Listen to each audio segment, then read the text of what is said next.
Tony, welcome. Thank you for coming. Good to be here. Thanks for having me. So you're retired, and how do you get linked up with Bowe Bergdahl's abduction? So as you guys probably know from being at the Spy Museum, we never really retire. It's kind of like being in the mafia. They always call you back when they want something. And that's what happened here. So I was driving down Constitution Avenue and I get a call from a number. We'll just leave it at an unlisted number. And the question was, hey, we need to talk to you on a secure line. Can you get to a secure line?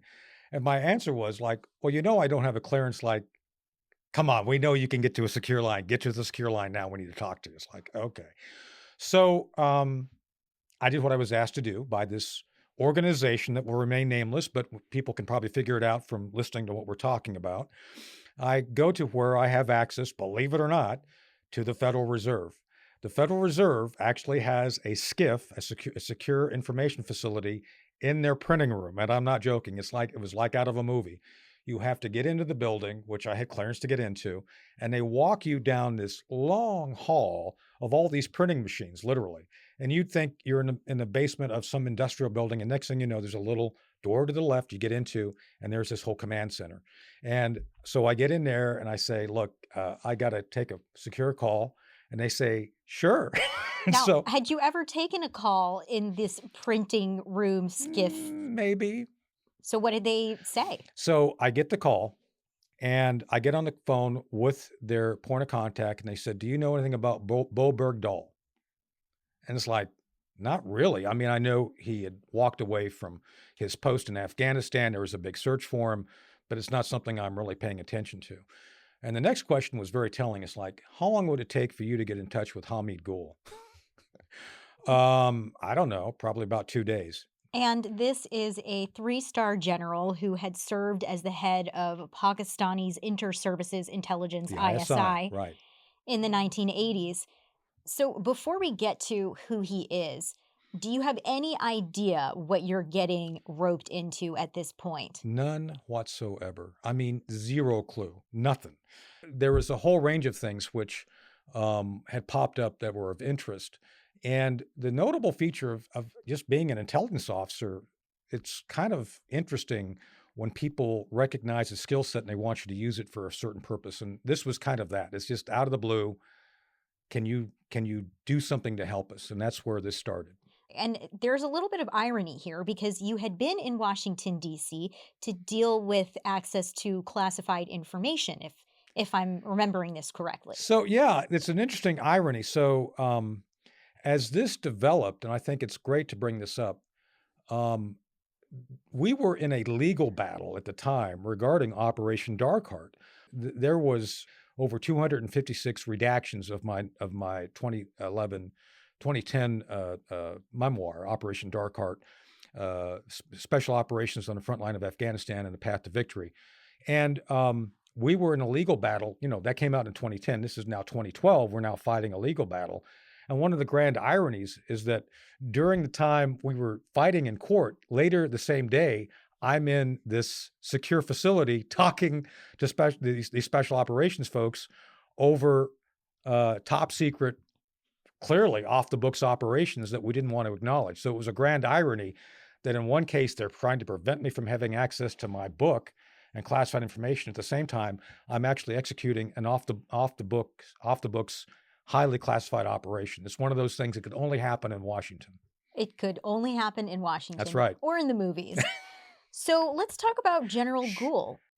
Why is it that you're now being asked to contact him? Why would he hold the cards instead of the current ISI director? That's an excellent question. So there are two reasons I eventually learned about. First, I did know at the time that he was the father of the Taliban. Basically, it was his efforts in the 80s to create the Mujahideen that we'd worked with, Department of Defense and CIA, to push back against the Soviet occupation of Afghanistan. And he actually worked with the CIA Absolutely. to push the Soviets out of Afghanistan. Absolutely. He was part of the team.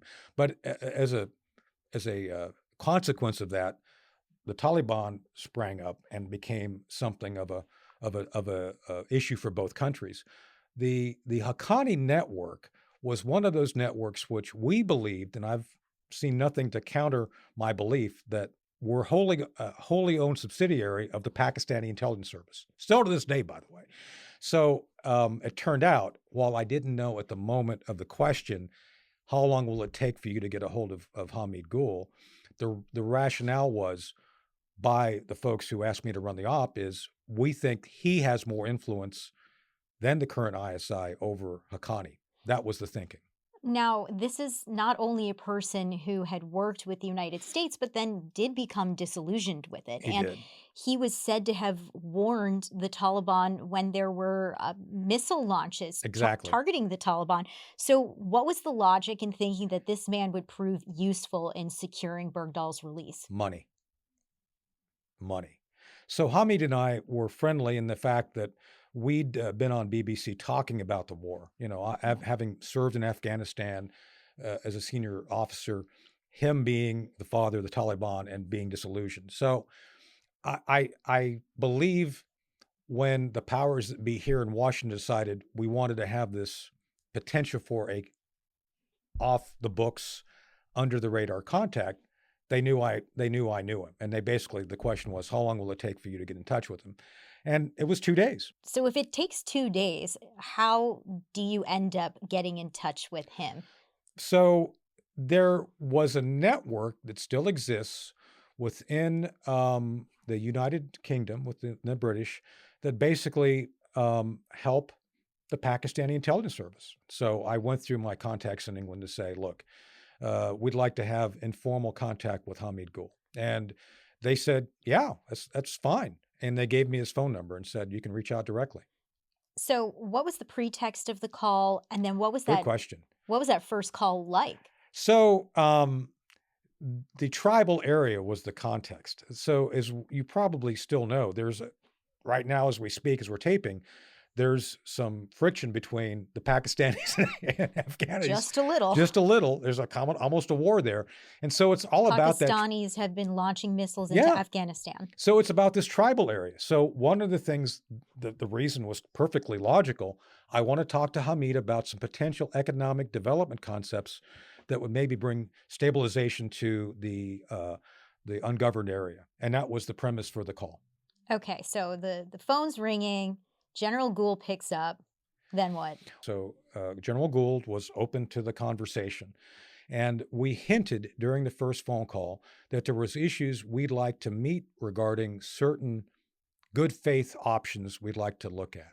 And without getting into detail, I kind of hinted that the Bergdahl issue would be something we'd want to talk about. And he was open to that. So tell me more about what he was like, because I know that he died, had a brain hemorrhage. At the time, he was of extraordinarily good, sound body and mind, and he was very irascible. He's like any other retired general who has an attitude. He had an attitude, and that's okay. He knew who I was, so he knew that when I contacted him, it wasn't just some other think tank guy, and he knew that this was a call about something else. It wasn't so much about economic development, but he played along. I mean, spies kind of know when you're talking about secondary issues, which are going to be the primary thing you get to eventually. So he's motivated by money. He's Absolutely. Reading between the lines. Absolutely. And are you pulling in members of Congress under the guise of economic development in these tribal regions? Yeah, I did, and they didn't know it. So as we start developing this, as any good operation, you're going to have a substantial and cohesive and believable cover story. So one of the first places I go is to my friend Walter Jones, Representative Walter Jones, God rest his soul, one of my friends and mentors. He was a representative from North Carolina, and I'd been working with him. And I said in a meeting, it's like, wouldn't it be nice? Wouldn't it be nice, Congressman? Wouldn't it be nice, Walter, if we set up a track 2 with Pakistan so we can kind of open this informal negotiation and try to take the heat off the administration? And Walter agreed. It's like, that's a great idea. Why don't we do that? And next thing you know, we got a cover working in real time as the primary effort of being economic discussions with the country of Pakistan with members of Congress and former military folks. Okay, so let's just pause for a second. Sure. How common is it to bring in unwitting members of Congress, our diplomatic corps, members of our military? They have no idea that they are being used. Is that something that happens more often than we realize in intelligence operations? Probably.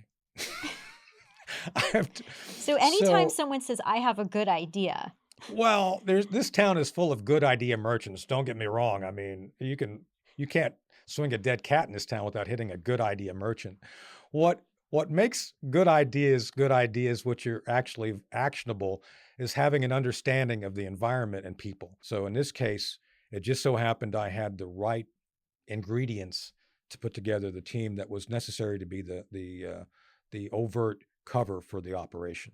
so while these economic development efforts are underway, Yeah, how did you start trying to negotiate for Bergdahl? Did you hear the general making any subtle excellent, demands? Was he excellent question. showing any cards here? So, yeah, let me go into the shape of the operation. I think that the shape will help you understand the answer to your question. When we did this, we did it as a think tank. It was the Center for Advanced Defense Studies, which is still here in Washington. They didn't know we were doing it either at the time, but they do now. They do now. It's okay, Dave. All is forgiven. Anyway, and we did it in such a way that we engaged a big government contractor. I don't want to say the name because they may get upset about it too, and they were a partner in this too. I'm noticing a trend, Tony, but Well, I digress. most the big government contractor kind of knew what was going on. Just saying. Uh, So, I am never getting coffee with you, for the well, record. But okay, so you so brought them in. this was a tapestry of individuals and organizations that would offer up a legitimate. And by the way, who could argue with the idea of actually trying to find a path to economic development to bring stability to the ungoverned zone? It was a good idea. And so the cover actually took on a life of its own, which is a good thing. Nobody would ever want to stand in the way of actually doing this. So I brought in the Pentagon, I brought in a defense contractor, I brought in our think tank that was working, plus members of Congress and former military.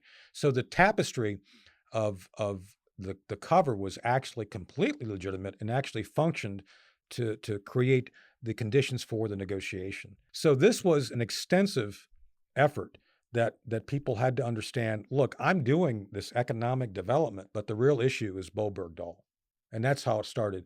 And so we started recognizing as we were building this that we had space and time to do the informal discussions with Hamid and the crew. So we started hinting pretty early on there's going to be money involved, and this is what we think you'd be willing to take. So we were able to figure out through these informal contacts that they were going to be willing to be paid about $10 million to convince the Haqqani network to release Bowe Bergdahl, and then we had a scheme to go get him and everything.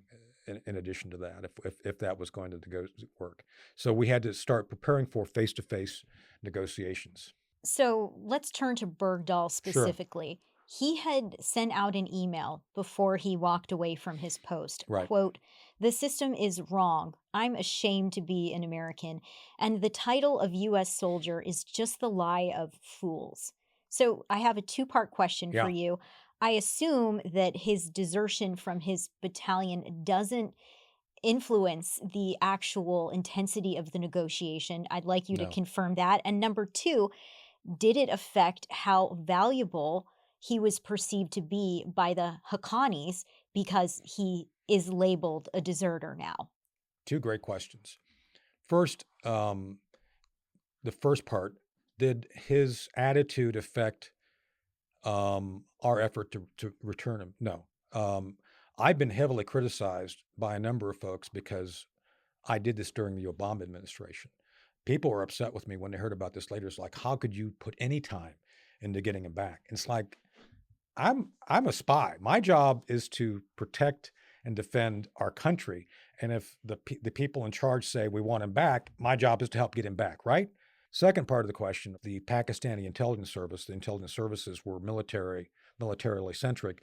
I think they recognized that he was a resource worth exploring. And that's why, and I think frankly, whoever set me off on this analyzed correctly what the ISI was interpreting regarding his value. Okay, so now it's January of 2013. Yeah. You're planning to meet General Gould in London. Yeah. Can you tell me about some of the work on the back end to make the meeting happen? So, General Gould had upset the British, to be polite. And so I had to go meet with members of parliament. What did he do? Well, it had to do with, I don't know, financial schemes, which really, or maybe illegal.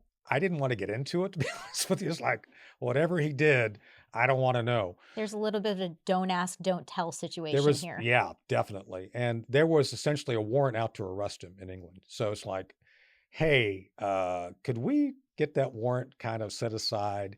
Because I'd offered to go other places to negotiate face to face, and I'd offered to go to Pakistan. It's like, no, under no conditions are you going to Pakistan. It's like, yeah, so I was that crazy. I would have gone. Anyway, they said, no, no, no. We have to pick a third spot that we feel that it'll be sufficiently neutral for both sides to sit down and have a worthwhile and detailed conversation. So London was the place that we picked for that. Are the Brits amenable to your saying, hey, this person who is basically persona non grata in your country, we would like to bring him here? Well, the British members of parliament were going to be willing to use their authority to talk to the British authorities. So the answer is yeah. I think there was sufficient interest in cooperating on this. Yes. Under the guise of economic development in the correct. tribal areas. That's correct. Yes. Okay. Yes, the cover was used for purposes of getting General Gould to England. Yes, that's correct. And during the time I was in England, we used the cover for me being there to do all this was the production of a pilot for Travel Channel called Spy's Eye.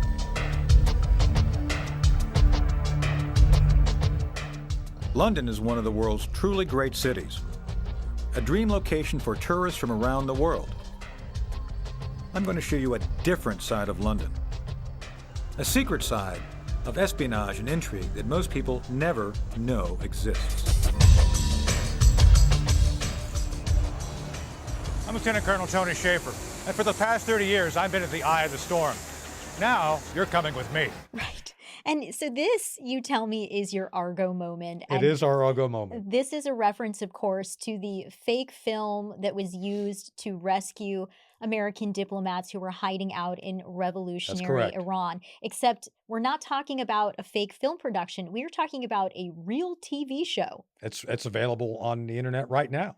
It was a pilot that we were paid to film in London. And by the way, I think it's a great series. Just want to pick it up. Well, you're biased. I am biased. I'm the star, so of course. So, but we filmed Spy's Eye all around London, and during that time, I was having time to meet with our Pakistani intelligence contacts to start the negotiations, the earnest negotiations for Bowe Bergdahl. That's where the real negotiations started, prior to the meeting that we were planning with Hamid to come over and start doing the detailed kind of money decisions. So let me wrap my head around this. Yeah.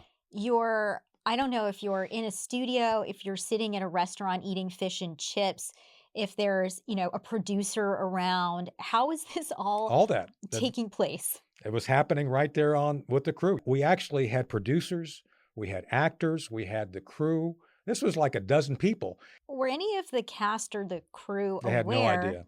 No, it's a running joke now. Anytime I talk to them, it's like they had no idea what we were doing, what I was doing on the side. So what were these conversations that you were having, and how could you coordinate both at the same time? Well, again, it's all about trying to create the perception of cooperation between some of these folks, and the negotiations. You could have stood right next to me during this session, and you would have never known I was negotiating with Pakistani intelligence guys for the release of Bowe Bergdahl, because we knew what we were talking about. But for the third party just observing would have had no clue.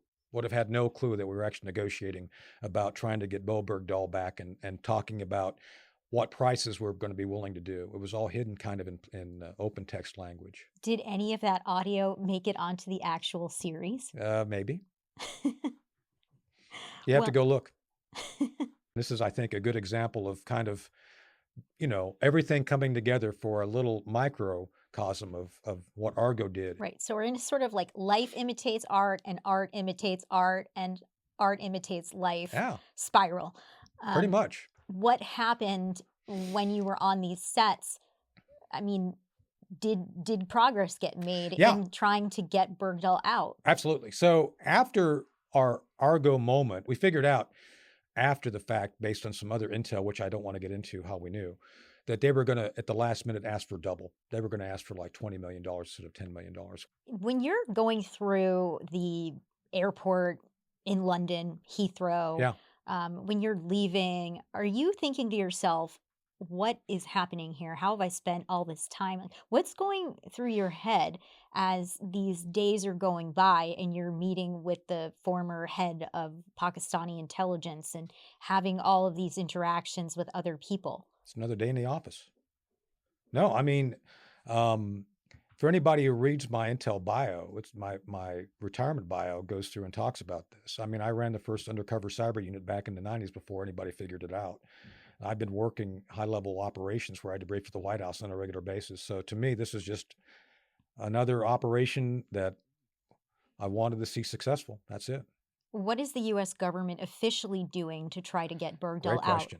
So yeah, I was aware of everything because there were multiple efforts. Some were actually led by contractors. I talked to some of those guys later who were doing it. They actually were in the tribal area doing operations, which I thought was kind of silly, but they were doing it.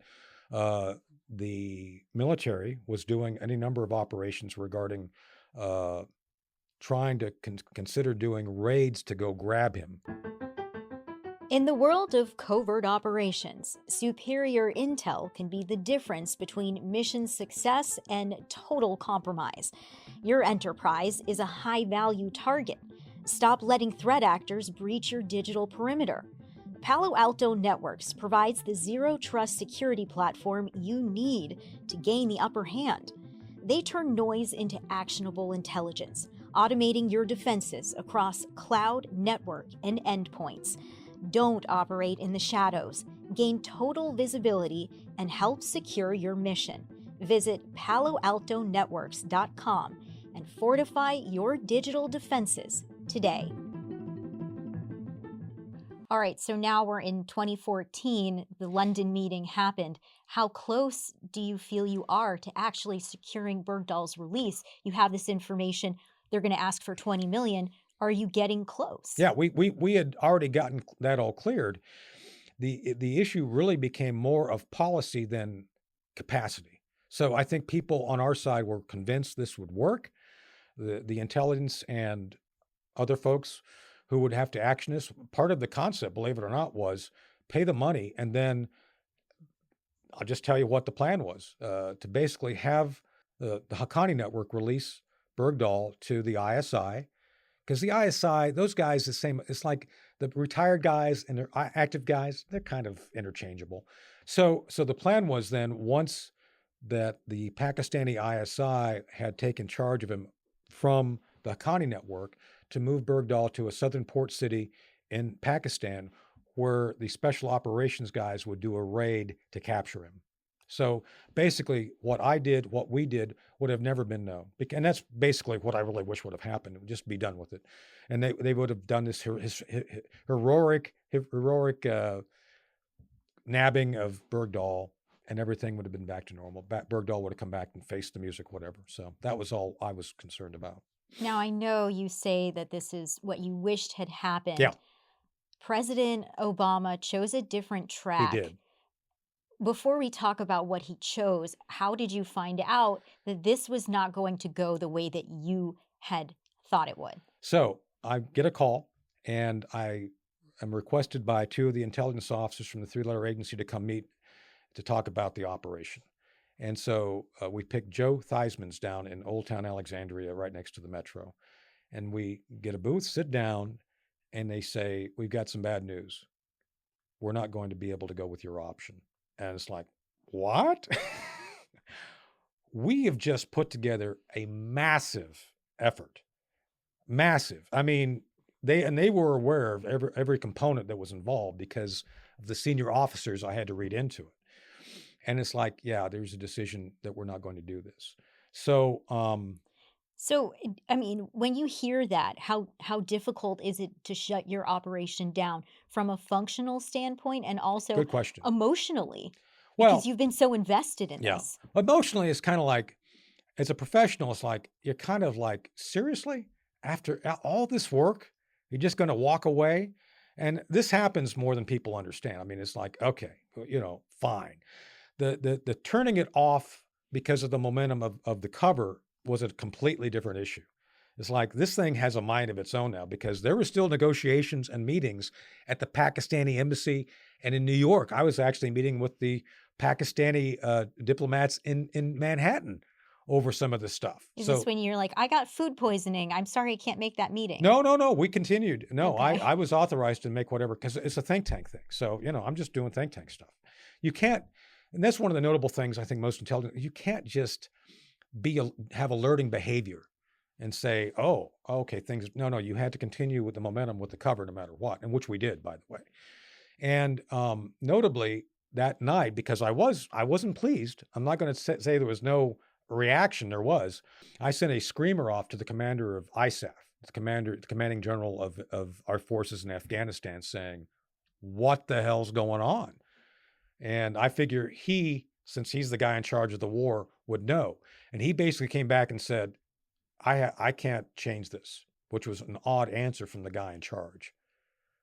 If the guy in charge, who's a 4-star general, tells me he can't influence this, then there's something else going on. So Obama makes this calculation. He He does. had wanted to shut down Guantanamo Bay. He had campaigned on that. And instead of just paying 10 or 20 million for Bergdahl, he decides that he can kill two birds with one stone, or more birds, in that he can switch these Taliban detainees, get them out of Gitmo, get Bergdahl back. Yeah. Today, as we sit here in 2026, Guantanamo Bay remains open. The Haqqani aligned Taliban are still holding people hostage. They are. What did you think of this deal, and has your view on it changed? It's a great question, and I'm going to give you a bit of a complex answer. So the exchange happened, the 5 Taliban for Bergdahl. The problem is this. There was only going to be 4 of the Taliban released. They had to add the 5th guy, the Haqqani guy, because they had intended to include an Haqqani guy. So that's how bad this deal was. It's like they didn't even recognize, like, no. The Taliban element holding Bergdahl doesn't care about these other 4 guys. They care about this one Haqqani guy. So they had to add the 5th guy at the end. But to your point, the policy was we need to clear out Gitmo of all the Taliban. So I thought it was a horrible decision, one which didn't actually get us anywhere. And we were still at war with the Taliban. So I thought it was a bad move.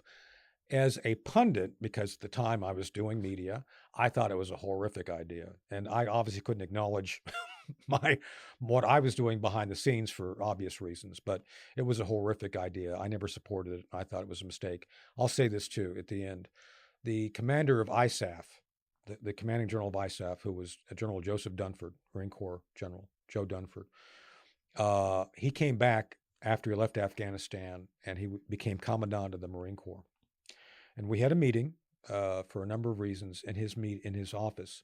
And at the very end of our meeting at the Pentagon, when he was back, he stopped and said, "Tony, I got to tell you something." I said, "What's that?" He says, "I didn't know." It's like, "What do you mean you didn't know?" He says, "They didn't tell me what they were going to do about Bergdahl." He says, I was aware of your option, obviously, but they didn't tell me. I didn't know till after the fact that they were going to swap the 5 Taliban for Bergdahl." Was that for operational security? No, that was for political reasons, because the man in charge of the war should always know whatever's happening. And if you remember, the exchange of Bergdahl happened where we had to go into Pakistan with the special operations helicopter to grab him. Just saying. So it was notable that the commanding general was not told about the political deal. Yeah. And what happened to Bergdahl? So, interesting question. He's now pretty much a free man. He was eventually cleared in federal court of allegations of desertion.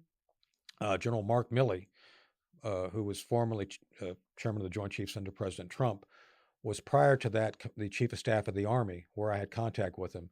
Before that, he was commander of Forces Command, and he was the general who made the decision, been returned, to charge him with desertion, which, by the way, He was charged with desertion, tried under the UCMJ, Uniform Code of Military Justice, and found guilty of desertion. So, have you had any conversation with Bergdahl since this No, happened? Does he never. even know that you were doing this? Probably not. I mean, other than there was some hearings on this after the fact, if he had actually paid attention, some of this came up directly during hearings regarding the whole Bergdahl issue. So let's go back to Capitol Hill now, Yeah, members of Congress. yeah. How did they respond? Um, a little bit of shock because I had to go back and apologize. Okay, yeah. But I always pointed out, it's like, look, my job is to do things which are necessary for the purposes of intelligence collection and special operations. And it was, I came totally clean. It's like, this is something we were trying to do for the purposes of quietly getting him back without any drama. And everybody I spoke to was just fine with it.